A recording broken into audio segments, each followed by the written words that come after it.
I am प्रीति सिंह। आप सभी का मोस्ट वेलकम हमारे अपने यूट्यूब चैनल पर। आज की क्लास में हम लोग पढ़ेंगे लोकसभा और राज्यसभा। पिछली क्लास में हम लोगों ने पढ़ा था संसद, आर्टिकल 79, उसमें हम लोगों ने संसद के बारे में पढ़ा था। आज हम लोग पढ़ेंगे राज्यसभा के बारे में, लोकसभा के बारे में, आर्टिकल 80 और 81। ठीक है, इसमें लोकसभा आर्टिकल 81 में लोकसभा है और 80 में राज्यसभा है। ठीक है, इन दोनों में क्या क्या अंतर है आज हम लोग जान लेते हैं। ठीक है, लोकसभा में क्या कह रहा है कि इसमें जनता प्रत्यक्ष रूप से चुनाव करती है। ठीक है, इसमें जनता प्रत्यक्ष रूप से चुनाव करती है। और राज्यसभा में क्या कह रहा है कि जनता अप्रत्यक्ष रूप से चुनाव करती है, मतलब जनता पर्सनल वोट नहीं डालती है, जनता चुनाव नहीं लड़ती है इसमें। ठीक है, इसमें जनता द्वारा चुने गए प्रतिनिधि भाग लेते हैं, इसलिए इसको अप्रत्यक्ष चुनाव कहा जाता है। ठीक है, और लोकसभा में जनता प्रत्यक्ष चुनाव करती है। सेकंड पॉइंट क्या है, लोकप्रिय तथा चर्चित सदन, ये लोकसभा को कहा जाता है। ठीक है, लोकसभा लोकप्रिय तथा चर्चित सदन भी कहलाता है। ठीक है, और राज्यसभा क्या है, शिक्षितों का सदन, मतलब इसमें पढ़े लिखे लोग बैठते हैं। ठीक है, नेक्स्ट पॉइंट क्या है, कार्यकाल।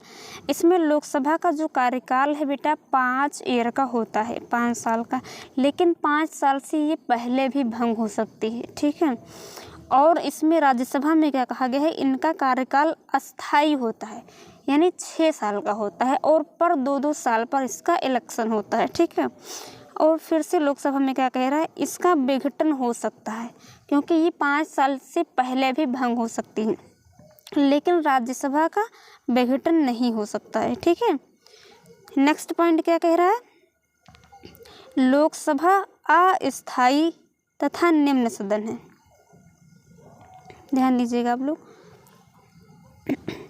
लोकसभा क्या है, अस्थायी है और ये निम्न सदन कहलाता है।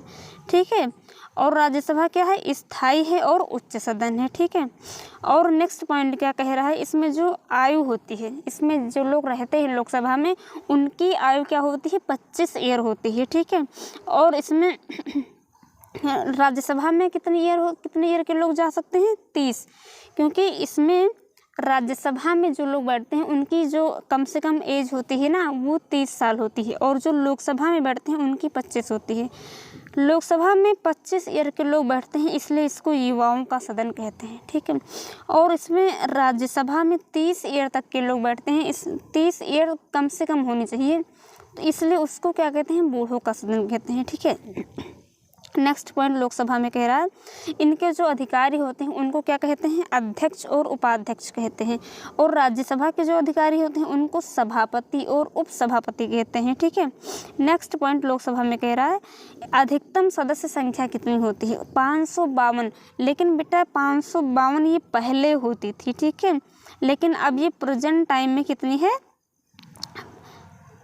545 है। ठीक है, ये पहले कितनी थी, लोकसभा में अधिकतम सदस्यों की संख्या 552 थी। ठीक है, लेकिन ये वर्तमान समय में 545 है।